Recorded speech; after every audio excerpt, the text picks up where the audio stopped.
In another podcast interview, you touched on how comedy makes people's lives better. Kind of a serious topic about something funny.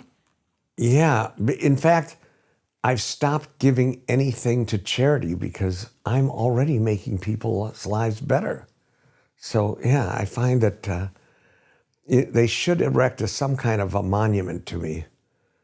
I don't know if it makes people's lives better, but I think laughter supposedly is good for you. You know, it's healthy. But I don't know any of the facts and figures. I know that I laugh a lot. So, and I've remained pretty healthy into my 90s. So yeah, no, I'm not. Well, can you deduct it on your taxes? You've given away. I wish. No, Okay. I could put a. Yeah, I would do that, but I'd get audited. Okay. And they would find all the money that I hide. So yeah, Okay. can't do it. What do you think of playing a comedy like a tragedy and a tragedy like a comedy? I'm not sure if Charlie Chaplin said that. Someone once said. Well, I think it's a great idea, but you know, that's not what I do really. You know, who's the guy that did Life is Beautiful? Roberto Benigni. Oh, okay. Sorry. Yeah. Roberto Benigni did Life is Beautiful, and he turned tragedy into comedy and comedy into tragedy. Amazing movie. I love that. But there again, you know, it's like the Wayans. I don't want to do that. I don't try to do that. I kind of stay in my lane, and I'm happy doing that. Is that something that you would advise other filmmakers coming up, stay in your lane? Or you talked about Woody Allen, how he's evolved and done. Yeah, I think that, yeah, if you feel it in your heart that you need to evolve, and some people need to go out of your comfort zone, I think I can still do great work by staying in my comfort zone. I mean, I don't have to do only spoof. I've done BASEketball, which was not a spoof, and and I'm working on Oktoberfest. That script is not a spoof. It's kind of a farce, just a regular straight-ahead comedy. But I'm not going too far out of my comfort zone. In fact, there's a book called The Comfort Zone, which Ellie helped write that. And it's everybody says, well, you need to go out of your comfort zone, but not necessarily. I mean, I think you should stay in your lane unless, but I don't think that may not work for everybody. Like if somebody had told that to Woody Allen, he never would have done Annie Hall, and he never would have done Crimes and Misdemeanors. So I think, you know, Mel Brooks always stayed in his lane, and he was true to that, and it worked for him. So there was no need for Mel Brooks to do anything else. But he also produced Elephant Man, so he did, and it was very successful. And he did a musical. He did, I think, The Producers as a musical, and so he did a Broadway show. So Mel Brooks wrote songs. I mean, really talented guy. So if you go to a Led Zeppelin concert, you want to hear Stairway to Heaven. I think You're so. not They going should. Well, to hear. and if you go to the Eagles concert, you know, the Eagles they make it a point to do it exactly like it is on the record, and that works for them. They don't go out of that comfort zone, yet they're, you know, really great artists. By nature, are funny people cruel? I don't think so at all. I don't think funny people are cruel. I'm not cruel, except to, you know, my pets. But yeah, no, I don't know that that's true. I don't think it's true. No? Okay. I mean, I think they're fearless. Really funny people are fearless. They're not afraid to fail, not afraid to experiment, not afraid to do that joke, which is just one step beyond. And that's why Jerry and I were so fortunate to have a partner like Jim Abrams, who was never afraid to, you know, go one step beyond and do something in bad taste.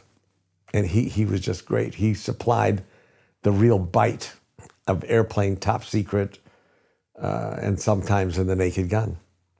But like in stand-up comedy, if a comedian takes it just a little bit too far, the audience probably is going to let them know. The audience does let you know if you cross the line.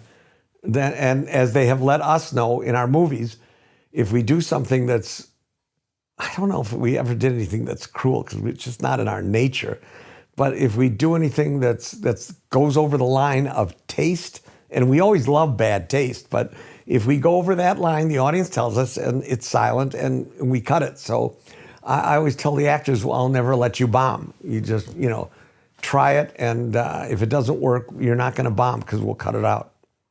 So the crew and the other people watching, other actors waiting for their scene, they'll kind of let you know? If you haven't tested it with an audience yet? Nobody ever complained about a gag, except Ricardo Montalban, and we did change it for him. And then in BASEketball, we had a great gag where the announcer said, as we pan the crowd, and everyone is on their seats, and then it comes to the wheelchair section, and it says, well, almost everyone. And Bob Costas saw that, and this was after a preview.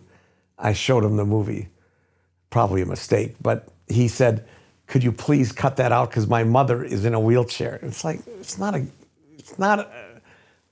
cruel to anybody who's in a wheelchair. It's a joke. Anyways, I cut it out, but only because in the previews it didn't get a laugh. So, but I was able to do that for Bob Costas. Are the funniest characters the ones who take themselves too seriously? Well, there are many funny characters in Airplane. All of them took themselves very seriously, and whether it was Julie Haggerty or Robert Hayes or Stack, Graves, Bridges, and Nielsen, it didn't matter. They all took themselves very seriously, and in Naked Gun, all the characters took themselves very seriously. There were no funny characters. Now in Airplane, of course, we had Steve Stucker, the flamboyant air controller, and we stuck him in because he was hysterically funny, and he was also in our stage show. So we knew how he connected with audiences, and somehow he was a perfect foil for all the serious actors. Is the actor the straight man and the writer the comic? Exactly. The writer is the comic in our movies, and all the jokes come from behind the camera, and the actors are the straight men, and everything is said seriously. We just don't believe in comedians. One of our 15 rules is Jerry Lewis, and so essentially, we don't like funny characters. Now, Jim Carrey is that funny character, and in all his movies, he's funny. I don't take anything away from him, but in a spoof, that doesn't really work. And I think the Wayans, those guys are all funny characters, but as I said, the Wayans don't use our rules. They're funny on their own, and whatever their style is, it works for them. Do you agree that a great gag is one that you can see coming, but you laugh anyway? I think that, some really successful gags you can see coming and you laugh anyways, but most of the time it depends on surprise.